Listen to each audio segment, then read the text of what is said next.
నవనారసింహస్వరూపమై వెలిసి ఉన్నాడు. ఆ 9 మంది నరసింహులుగా ఉంటాడు అహోబల క్షేత్రంలో.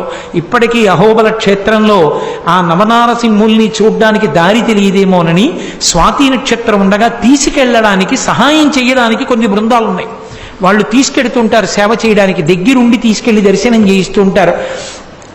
జ్వాలా నరసింహుడిని, ఆయనే ఉగ్ర నరసింహస్వరూపం.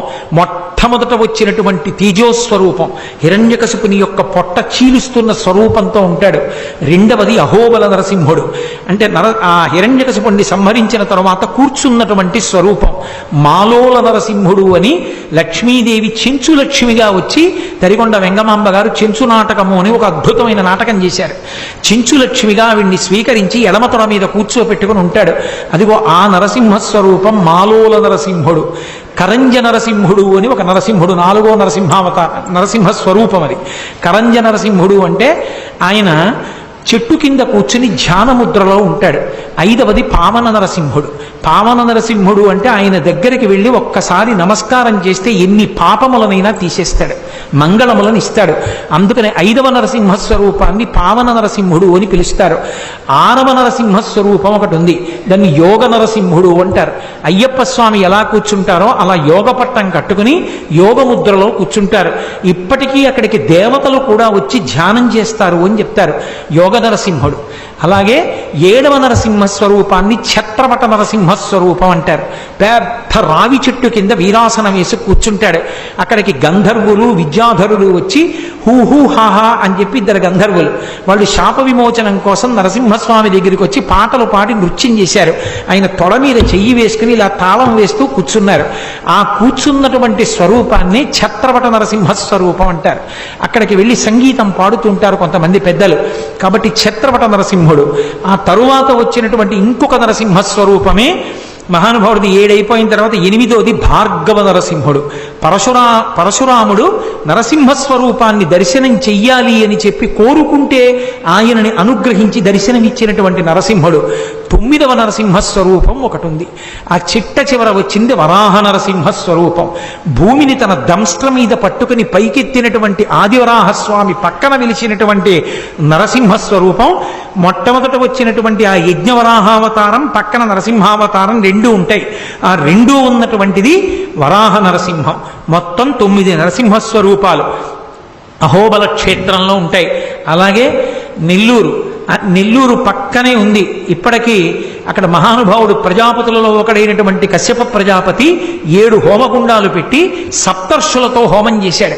సప్తర్షులతో హోమం చేసినప్పుడు నరసింహస్వామి వారి ఆవిర్భావం అయినప్పుడు ఏ జ్వాల తేజస్సు మొదట వచ్చిందో ఆ తేజస్సు ఆ హోమగుండంలోంచి పైకొచ్చింది. పైకొచ్చి దూరంగా వెళ్ళి ఒక గుహలోకి చేరిపోయింది. ఆ గుహలోకి వెళ్ళి కశ్యప ప్రజాపతి చూస్తే యోగ నరసింహస్వామి కనిపించారు. యోగ నరసింహస్వామిని ఆయనే కశ్యప ప్రజాపతే మొదటి పూజ చేసి ప్రతిష్ఠ చేశారు. ఇప్పటికీ మీరు నెల్లూరు వెడితే నెల్లూరుకి చాలా దగ్గరలో 3 కొండలు ఉంటాయి. ఒక కొండని నరసింహస్వామి వారు ఉండేటటువంటి కొండ, వేరొకటి తల్పగిరి అంటారు, రంగనాయక స్వామి వారు ఉంటారు, 3వది సత్యగిరి. అక్కడ కామాక్షి తాయి అని చెప్పి ఒక మహారాజు గారి కల్లో కనబడితే అమ్మవారిని ప్రతిష్ఠ చేశారు. ఎంతమంది భక్తులో వెళ్ళి అమ్మవారిని సేవిస్తుంటారు. కశ్యప ప్రజాపతి హోమం చేసేటప్పుడు గోవిందరాజస్వామి దేవాలయాన్ని నిర్మాణం చేశాడు. ఆ గోవిందరాజస్వామి వారి దేవాలయం పక్కన పెద్ద వృక్షం ఉంటుంది. సంతానం లేనటువంటి వారు తమ కట్టుకెళ్లిన చీర కొంగు చింపి అక్కడ ముడుపు కడతారు కొమ్మకి. కడితే ఖచ్చితంగా సంవత్సరంలో మళ్ళీ పిల్లల్ని ఎత్తుకుంటుంటారు. దాన్ని సంతాన వృక్షము అని పిలుస్తారు. అశ్వత్థామ గుహలు అని అక్కడే గుహలు ఉంటాయి. అంత ప్రఖ్యాతమైనటువంటి క్షేత్రములతో కూడుకున్నటువంటి నరసింహస్వామి వారి ఆలయం ఇప్పటికీ కూడా నెల్లూరు పక్కనే వేదగిరి అంటారు. ఆ వేదగిరి యందు వెలిసి ఉంది. అలాగే మనకి తూర్పుగోదావరి జిల్లాలో కూతవేటు దూరంలో కోరుకొండ అంటారు. కోరుకొండ అనడానికి కారణం ఏమిటంటే ధాన్యాన్ని రాశిగా పోస్తే ఎలా ఉంటుందో ఆ కొండ చూస్తే అలా ఉంటుంది. ఇప్పటికీ మధురపూడి విమానాశ్రయంలో విమానం ఎక్కడానికి ఎడుతూ తల పక్కకి తిప్పితే కనపడుతుంది కోరుకొండ. ధాన్యపు రాశి పోస్తే ఎలా ఉంటుందో అలా ఉంటుంది. పారిజాత వృక్షములు ఎక్కువగా ఉండేవి కాబట్టి పారిజాతగిరి. అక్కడికి పరాశర మహర్షి వచ్చారు కాబట్టి దానికి పరాశరగిరి. బంగారం తయారు చేసే స్పర్శవీధి అక్కడ దొరికేది కాబట్టి స్వర్ణగిరి. వేదములు అక్కడ వేదముల యొక్క నాదము వినపడుతుండేది. ఎందరో దేవతలు వచ్చి భజన చేసేవారు కాబట్టి వేదగిరి, కోరుకొండ ఇన్ని పేర్లతో ఉండి లక్ష్మీనృసింహస్వామి అక్కడ స్వయంభూగా వెలిశారు. చిత్రం ఏమిటంటే అక్కడ వెలిసినటువంటి నరసింహస్వామిని మొట్టమొదట గుర్తుపట్టి పూజ చేసినటువంటి ఘనత ఎవరికి దక్కిందో తెలుసా? భద్రాచలంలో పోతలతమ్మక్కలాగా ఒక పశువుల కాపరి భార్య అయినటువంటి స్త్రీ, ఆమె పేరు లక్ష్మి. లక్ష్మి అన్న ఆవిడ మొట్టమొదట చూసి నరసింహస్వామిని సేవించింది. అంత గొప్ప క్షేత్రం పక్కనే ఉన్నటువంటి ఆ కోరుకొండ. అలాగే మనకి హైదరాబాద్ దగ్గరలో యాదగిరి అని చెప్పి ఒక క్షేత్రం, యాదగిరి నృసింహుడని. అక్కడ ఉన్నటువంటి నరసింహస్వామి ప్రసన్న నరసింహస్వామి. ఆ నరసింహస్వామిని యాదర్శి అనబడేటటువంటి ఒక ఋషి తపస్సు చేస్తే వెలిసినటువంటి స్వామి కాబట్టి ఆ ఋషి పేరు మీదుగా కొండకి యాదగిరి అని పేరు వచ్చింది. ఆంధ్రదేశంలో నరసింహోపాసనం చాలా విశేషం.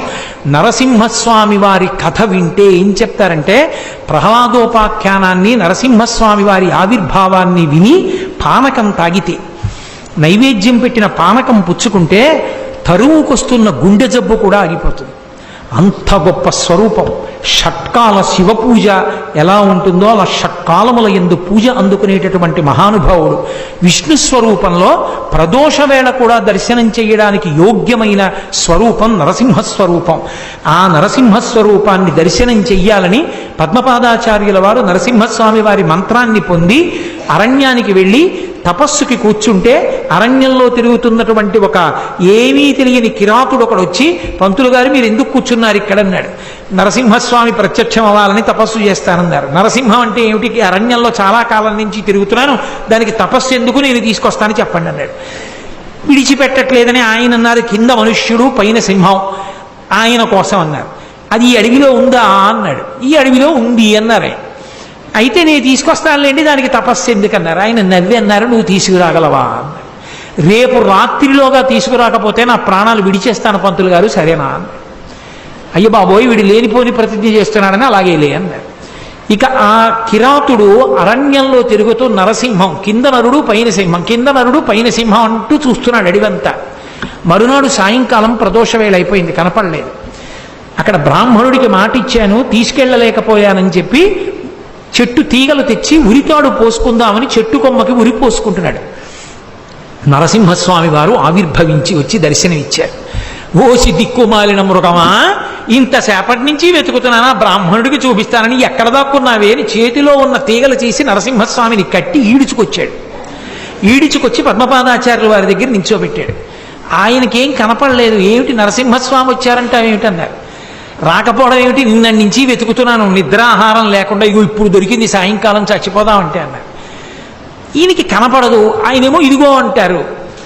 అప్పుడు ఆయన కనపడలేదు, మాట వినపడింది పద్మపాదాచార్యుల వారికి.